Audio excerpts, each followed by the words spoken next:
Welcome to the Success Partner Podcast. I'm Daya Naef, your host and founder of The Success Partner. On this show, we dive into the stories of attorneys, business professionals, and entrepreneurs who have navigated the ups and downs of building successful careers and businesses. From the strategies they've implemented to the challenges they've overcome, we're here to uncover the insights that can help you on your own journey to success. So sit back, relax, and let's get started.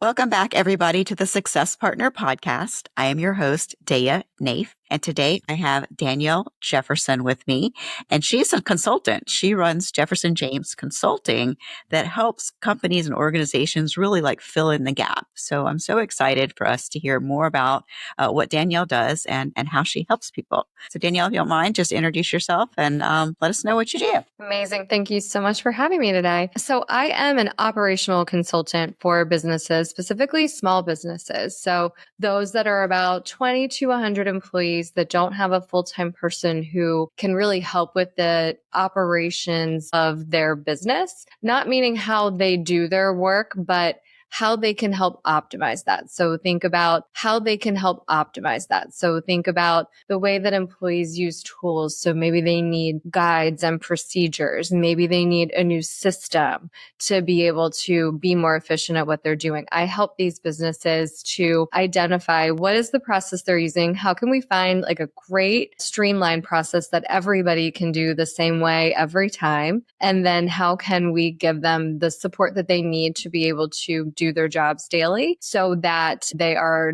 delivering in a way that is successful for the business. Yeah, that's awesome. Is there any type of vertical that you like working in? I work with all kinds of businesses, honestly. To me, processes are very similar no matter where we are in whatever type of business it is. So I work anywhere with businesses that are marketing agencies to service companies like in-home, think about HVAC systems, healthcare, I just really anywhere that needs the support. So what I do is I go in and I help them identify, again, what are the key processes that you're doing in your business? How can we make those more efficient? How can we make those more streamlined? How can we get down to the process that is the best one for all of your employees to be following? And then what types of tools support that? So I always start with, what is the actual process?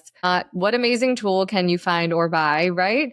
To dictate what the process is to you, but what is actually the way that is needed for your customers, your employees, your business? And then how can we find the right tools to help support that? With that too, I also help them with projects. So not only do we, look at what are your processes and what's the documentation around that? So do you need a standard operating procedure or an employee handbook or a guide for a tool that you use with screenshots so everyone knows how to actually use it? But if you're implementing a new tool, for example, how do we get everybody from where you are to where you want them to be? There's an aspect of managing a project around that. And then there's the aspect of managing the people around that. So the change that it is for your employees to move from whatever they're using today or not using to something that feels new. And how do we make them aware? How do we make that accessible to them? And how do we give them the tools to be able to jump in day one and start using it and find it to be useful? Yeah, I was just reading an article on change management because I work a little bit in this space as well in the law firm industry. And it's only 20% of change management plans are even remotely successful. So I think maybe they're not using someone like you to come in and get the people on board. It seemed more like the people just weren't on board. So I really like that aspect of it. Share a success story with us, if you will. So one success story I've had is working with a company who is in the healthcare space, and they were really looking to move from one tool to another, to give a very tactical example. And they had employees that were using the tool. It was like a workflow tool. So somebody would submit a request and they needed to intake the request and find out information and then complete the request. But they also had business partners and customers that were using the tool that needed to know how to use it as well. So when we look at something like that, the story is around how do we make sure we understand everybody who's involved? What are all the different use cases that we have to identify to make sure something is successful? We're not just building it for one specific group. We're using it for all intended purposes. How do we, to your point with change management being successful, how do we communicate that appropriately from the start? So before we even start moving on the project, how do we get everybody involved and say, here's how this is going to impact you? How do we keep people engaged along the way? So setting a communication plan for them was key, not only for the internal team that was doing the work on the project, but also for all the end users who were going to use it to say, here's what's happening with this. Here's what you can expect. How are we going to deliver training to you? So we built and delivered training that I did for them. And then how do we give you the thing to take away with you? So day one, we're going to set you loose with the tool. You also need a user guide and a manual so that you know what to do and something to refer to when like you actually need to get your work done. And so you're not, alone on an island with this. So that took, I would say, about 6 months start to finish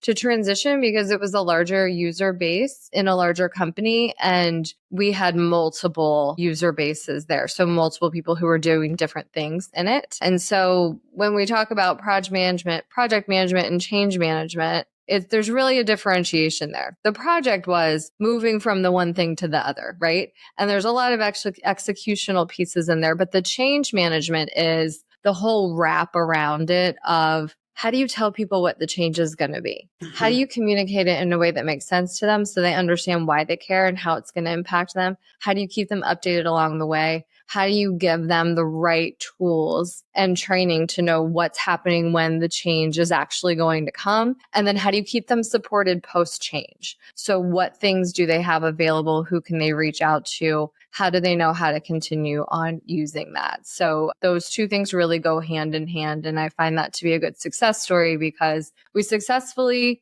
just picked everybody up and moved them over and just got them, doing everything in the new tool without missing a beat with what they were doing in their day-to-day job. And that's really the important part. It didn't impact how they were actually getting their work done. It just enhanced it for them. Yeah, as a success story for sure. I've seen some small firms do things very poorly.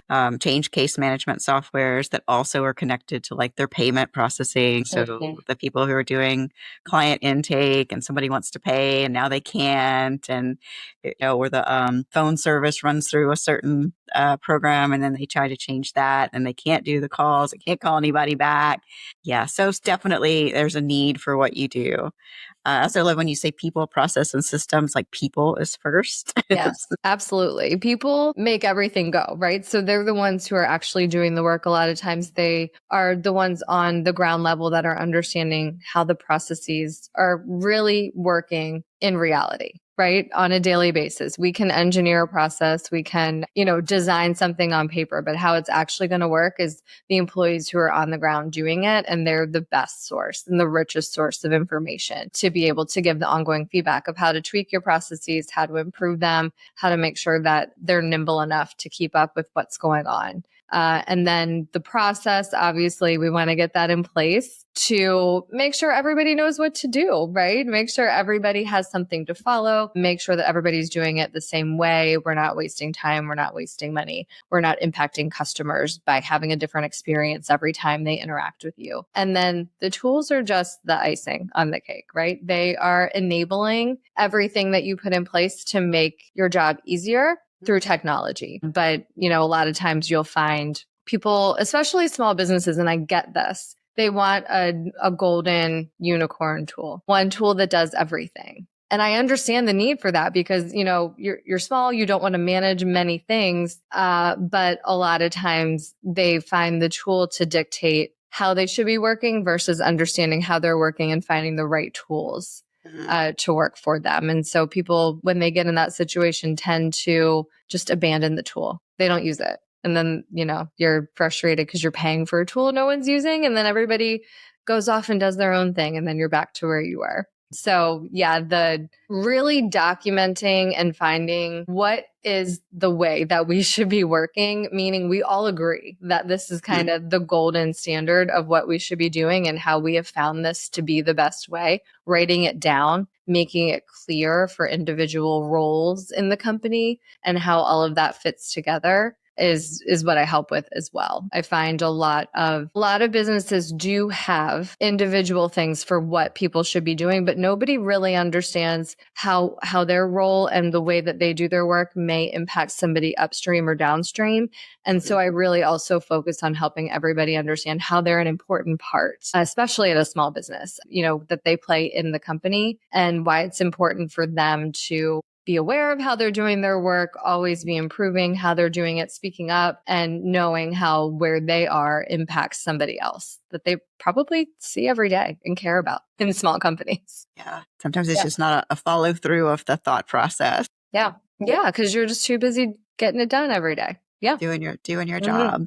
And I know I've known you for a little while. You're also a fitness enthusiast. I'd love for you to share a little bit about that. I am. I've always enjoyed fitness, and I also enjoy music-driven fitness as well. And so about 2 years ago, I embarked upon becoming a fitness instructor. I'm an instructor at a national company called Solid Core, and it's an amazing workout. It's a strength training workout, and we do it on a big Pilates machine. It's not Pilates. So it's a mega former, but we use it to really work on people's minds and work on people's bodies. So it's all about making yourself stronger in every aspect, which I love because you can do that in the studio and then you take that out with you into life. It's really kind of just training to become a stronger person overall. Perfect. And what a great mirror or a great prism of your work overall. Yeah. Wonderful. Yeah. Well, I thank you so much for coming on the show today. How do people get in touch with you? Sure. So you can find me on my website. My company is Jefferson James Consulting. It's just jeffersonjamesconsulting.com. Shoot me an email, Danielle at jeffersonjamesconsulting.com. And then I'm on LinkedIn. I'm on Instagram, Facebook, all the things, but LinkedIn is a good place. Thank you for joining us on the Success great. Partner All right, podcast. Everybody, that will I be hope in you the show enjoyed notes, today's so you didn't have conversation to jot it and found down some valuable on whatever takeaways device to you would apply be to your jotting own it down business on. journey. Once Remember, again, I this am show is Daya brought Naef, to you your by host. The This has been Success an Partner, episode of where we the help Success small law Partner firms podcast. and business Stay owners Stay achieve tuned. There'll be more. unparalleled success through strategic guidance, operational excellence, and effective marketing. If you're ready to take your business to the next level, visit thesuccesspartner.net to learn more. Until next time, keep striving for success, and I will see you in the next episode.